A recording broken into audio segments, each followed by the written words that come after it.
এই প্রচণ্ড গরমে স্বামীরা টাকফাটা রোদে অফিস থেকে এসে এক গ্লাস ঠান্ডা ঠান্ডা শরবত খেতে চায়। আর সেই ঠান্ডা শরবতের মধ্যে যদি কিছুটা পুদিনা পাতা দেওয়া যায় তাহলে টেস্টটি কিন্তু অসাধারণ। এই পুদিনা পাতা কিন্তু পেট ঠান্ডা রাখতে খুবই কার্যকরী। তো গাছ দেখে অনেকেই বুঝতে পারছেন আমি কী নিয়ে ভিডিও করতে চলেছি বন্ধুরা। তো ঠিকই ধরেছেন, পুদিনা বা মিন্ট পাতা। প্রত্যেকের ছাদ বাগানে হয়তো পুদিনা গাছ রয়েছে, কেউ হয়তো মাটিতে এঁকে গ্রো করে, কেউ বা জলে। তো দুটো সহজ পদ্ধতিতেই এই গাছের গ্রো করা যায়।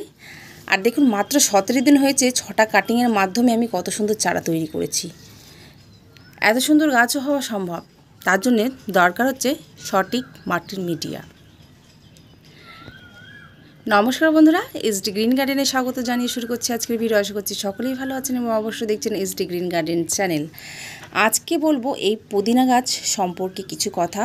এর মাটির মিডিয়া কিভাবে তৈরি করেছি, এই গাছকে আমি কিভাবে পরিচর্যা করছি, খুব সহজভাবে কাটিং থেকে এত সুন্দর গাছ আমি কিভাবে তৈরি করলাম, এই নিয়ে আজকের ভিডিও। তাই ভিডিওটি স্কিপ না করে প্রথম থেকে শেষ পর্যন্ত দেখতে থাকবেন আর এসডি গ্রিন গার্ডেনকে বন্ধ করে নেবেন অবশ্যই একটি লাইক দিয়ে। তো এই পুদিনা বা মিন্ট পাতার এর উপকারিতা কিন্তু প্রচুর রয়েছে বন্ধুরা, সেটা অন্য ভিডিওতে অন্য দিন আপনাদের সঙ্গে আমি আলোচনা করব। প্রথমেই বলি মাটি। প্রত্যেকটা গাছের সঠিক মাটির মিডিয়া যদি নেওয়া যায় তাহলে কিন্তু গাছের গ্রোথ বা ফুল ফল আসতে কিন্তু খুব তাড়াতাড়ি গাছকে সহযোগিতা করবে। মাটিতে পর্যাপ্ত পরিমাণে খাবার অভাবেই কিন্তু গাছ অনেকাংশে মারা যায়, ফুল আসে না, পাতা কুঁকড়ে যায়, গাছের গ্রোথ বাড়ে না। এই রকম নানা রকম সমস্যার সম্মুখীন হতে হয় আমাদেরকে। আমরা কিন্তু কারণ অকারণেই বুঝতে পারি না যে এত পরিপাটিভাবে বা এত সুন্দরভাবে গাছগুলোকে প্রতিস্থাপন যত্ন করছি, কিন্তু গাছগুলো কেন বাড়ছে না।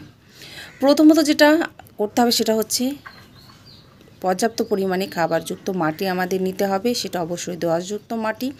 দ্বিতীয় যেটা হচ্ছে ড্রেনেজ সিস্টেম আমাদেরকে অবশ্যই সঠিক রাখতে হবে, তার ফলে কিন্তু গাছগুলো আমাদের কাছে সুন্দর এবং সজীব থাকবে সারা জীবন। তো এইভাবে কিন্তু একাধিক পরিমাণে আমরা কাটিং থেকে পুদিনা গাছ বা পাতা আমরা পাচ্ছি। তো প্রথমে বলি মাটিটা আমি নিয়েছিলাম বালি, মাটি, গোবর সার আর কিছু পরিমাণে পাতা পচা সার মিশ্রিত করে। আমি মাত্র 17 দিন হয়েছে 5 থেকে 6 ইঞ্চি কাটিংয়ের 6টা কাটিং আমি লাগিয়েছি দেখুন। আর লাগানোর পর আমি 2-3 দিন আমি সেমিশেড এরিয়ায় রেখেছিলাম, বড় গাছের তলায় রেখেছিলাম যাতে উজ্জ্বল আলোটা আসে। এই গাছ কিন্তু অতিরিক্ত রোদ পছন্দ করে, কিন্তু সঠিক মাত্রায় গাছে যে মাটি সেটা কিন্তু ভেজা থাকা প্রয়োজন। এখন যেহেতু প্রচণ্ড গরম পড়েছে বন্ধুরা, 3 বেলা জল দেওয়ার পরেও দেখবেন হয়তো ছাদ বাগানের মাটি শুকিয়ে যাচ্ছে। তো অবশ্যই গাছগুলোকে স্প্রে করে করে ভিজিয়ে রাখতে হবে। আর এই গাছগুলো আমার সারা দিন যেখানে সূর্যের আলো আসে এরকম জায়গায় থাকে। তো এর মাদার প্ল্যান্ট আমি দেখাচ্ছি, অসংখ্য পরিমাণে রয়েছে আমার ছাদ বাগানে এই পুদিনা গাছ। এবার বলবো এর খাবার। আমি একে যে সবজি লিকুইড সার, সেই সারগুলি প্রত্যেকটা গাছে বেশিরভাগ দিই।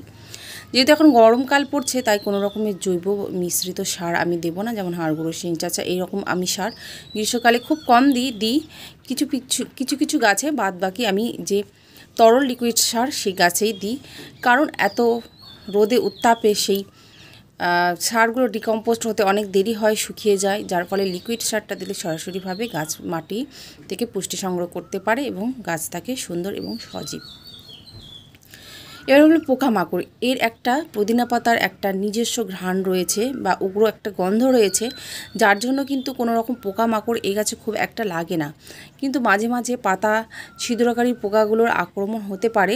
তার জন্য যেটা করবেন, আপনারা নিম অয়েল স্প্রে করতে পারেন, আর না হলে হলুদ 1 চামচ, 1 চামচ লঙ্কার গুঁড়ো আর 1 চামচ ভিনিগার প্রায় হাফ লিটার জলে দিয়ে গুলে আপনারা স্প্রে করে দিতে পারেন। অর্গানিকভাবে কীটনাশক গাছে দিলে কিন্তু গাছের কোনো রকম ক্ষতি হয় না আর পোকামাকড়গুলো গাছে লাগে না। তো এই পুদিনা গাছের মাদার প্ল্যান্ট আমি দেখাচ্ছি। তো অনেকে কাটিং থেকে কিন্তু চারা তৈরি করেন, জলেও খুব সহজে এই গ্রো হয়ে যায়। বাজার থেকে অনেক সময় কাটিং নিয়ে আমরা ফেলে দিই, সেই কাটিংগুলো ফেলে না দিয়ে লাগিয়ে দিতে পারেন। আমার মাদার প্ল্যান্টের গাছগুলো আমি দেখাচ্ছি, পুরো একটা প্লাস্টিকের গামলা ভর্তি হয়ে গাছ রয়েছে, প্রায় 5 থেকে 6টা ডাল আমি লাগিয়েছিলাম। মাসখানেকের মধ্যে এত সুন্দর গ্রো করে এই গাছগুলো, খুব সহজেই কিন্তু এই রুট বাউন্ডিং হয়ে যায় বন্ধুরা। গাছগুলো একটু নাজুক প্রকৃতির হয়, তার জন্য পর্যাপ্ত পরিমাণে এর খাবার দরকার হয় বা জল দরকার হয়। সবসময় একটা মাটিতে ভেজা ভেজা ভাব রাখতে হবে, বিশেষ করে গ্রীষ্মকালে। হালকা রোদেও এই পুদিনা গাছ হয়, আমি বলবো না যে হয় না। এই ছায়াতে 1 থেকে 2 ঘন্টা সকালে নরম আলো আসে এমন জায়গায় রেখে দিলেও পুদিনা গাছ খুব সুন্দরভাবে গ্রো করে। তো এর পরিচর্যা বা এর যে গুণাবলী সেগুলো নিয়ে কিন্তু আমি পরবর্তী ভিডিও নিয়ে আসবো অবশ্যই।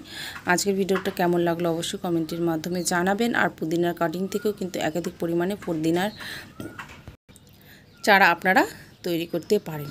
এই পুদিনা গাছেও কিন্তু খুব সুন্দর ফুল আসে, তো এই গ্রীষ্মকালেই দেখবেন ফুল হয়। তো গাছের যদি স্বাস্থ্য ভালো থাকে বা সুন্দর সতেজ থাকে, পর্যাপ্ত পরিমাণে খাবার হলে কিন্তু 12 মাসের ফুল ফোটে, আমি দেখেছি। তো চলুন এর মাদার গাছটাকে একবার আপনাদের কাছে তুলে ধরি। এই দেখুন বন্ধুরা, তো বড় গাছের ছায়াতে এখানে কিন্তু দুপুর হলেই রোদ আসে, প্রচুর পরিমাণে পুদিনা গাছ রয়েছে। এই দেখুন,